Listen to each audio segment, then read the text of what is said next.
Здравствуйте, уважаемые слушатели и гости канала Эзотерика для тебя. Друзья, мы вас всех приветствуем в изобилии и достатке.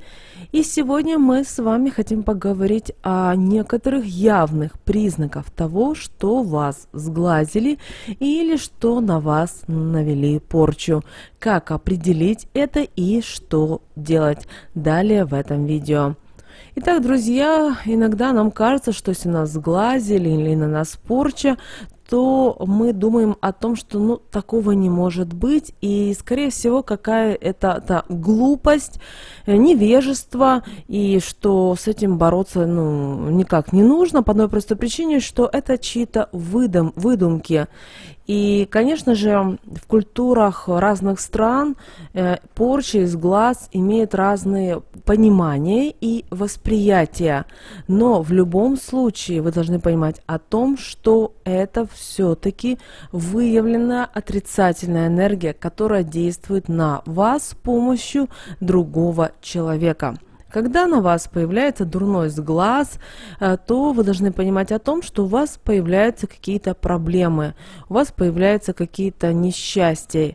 И это возникает даже из-за зависти или какой-то неприязни к вам. Особенно это вы, наверное, ощущали такое, когда, например, вы работаете на работе, и коллеги ваши по работе с вами недовольны или вам завидуют, и вот пытаются то вас конфеткой угостить, хотя вы, возможно, думаете, что это с добрых побуждений, или иногда пытаются что-то вам подложить, в тот же кофе или чай, и вы не всегда понимаете, что это направлено против вас. Кроме того, если у вас сильное энергетическое биополе и вы сильный достаточно человек, то возможно так, что порча или сглаз на вас никак не действует. Такие случаи есть.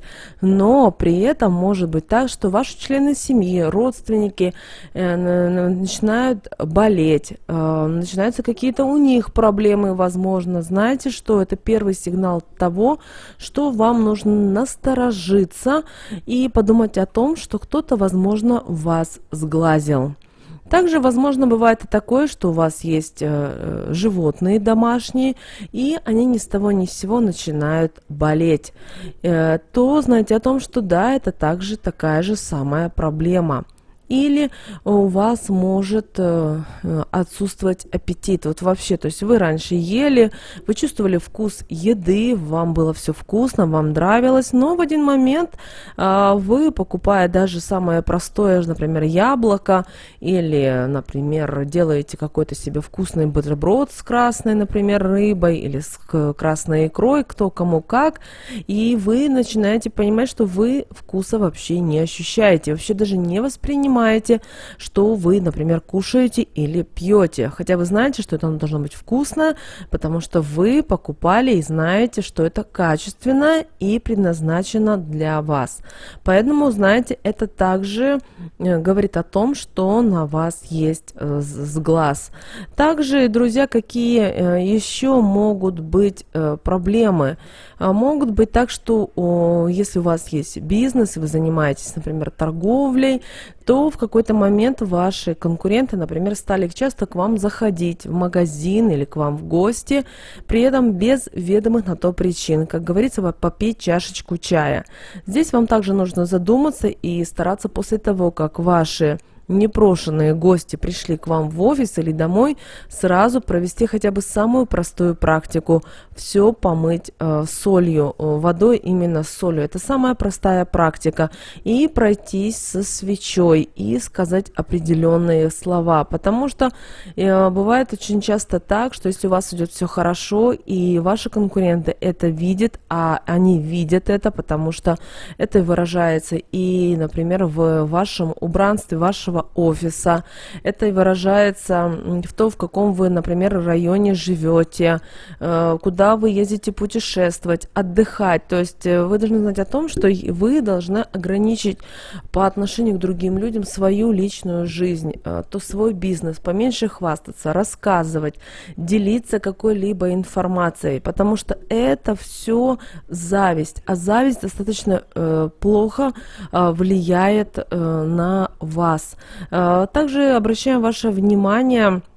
Было бы хорошо, если, например, вы работаете в офисе, да, и вы пришли, вы новый человек, вроде бы к вам все доброжелательно относятся, все улыбаются, но вы, знаете, вот бывает такая, вот есть такое ощущение чуечки, вы чувствуете, что что-то не так. В таком случае будьте внимательны и осторожны хотя бы перед приходом на работу. Обязательно проводите практику на защиту себя и своего тела, для того, чтобы вам не могли навредить. Далее, друзья, на что нужно обратить внимание, это обратите внимание на ваших деток. Если вы почувствовали, увидели, что ваш ребенок начинает болеть ни с того ни с сего, у него появляется сильная температура, высокая температура, и также начинает ни с того ни с сего болеть желудок, хотя вы знаете о том, что вы кормите ребенка здоровой едой. В этом случае не думайте, не раздумывайте, сразу вызывайте доктора. Потому что это также первые признаки того, что ребенок получил этот удар. Вы должны знать и понимать о том, что часто бывает так, что, возможно, на вас наводят порчу, наводят вас, пытаются сглазить, навести негатив, но так как вы, возможно, сильный человек, вы человек, который развивается, который знает все возможные практики, смотрит, например, YouTube-каналы, читает литературу. Вы знаете даже интуитивно, как вы можете защититься. Если мы говорим о ребенке, о членах семьи, возможно, им эта тема не интересна, ребенок вообще об этом не задумывается, да, и вы, как человек, который здравомыслящий, который знает уже много чего, в обязательном порядке не ждите, знаете, вот какого-то пика, а только потом принимайте меры. Лучше сразу себя обезопасить, и потому что, вот, к сожалению, часто вот порча из глаз, вот этот негатив, который посылается именно к вам, он, да, если вы сильный человек, есть обратный эффект, но если в вашей семье есть члены семьи, возможно, даже ваши родители, детки, самые какие-то близкие, дорогие родственники, они могут быть не защищены, и они могут получить этот сильный удар, и он может выражаться по-разному. Может быть, человек может потерять работу, при этом да, он был, например, топ-менеджером, он получал высокооплачиваемую работу, он был уважаемым человеком, ни с того ни с сего что-то с человеком происходит, или появляются какие-то болячки, болезни, и вы знаете о том, что у него должно быть все хорошо. Вот, друзья, вот такие явные признаки порчи с глаза, о которых вы, наверное, знали, но, наверное, на подсознательном уровне не догадывались, что такое может быть. Поэтому, пожалуйста, возьмите эту информацию на вооружение. Ну, а мы вам всем желаем мира, любви, гармонии. Пусть в вашей жизни будет все прекрасно и замечательно.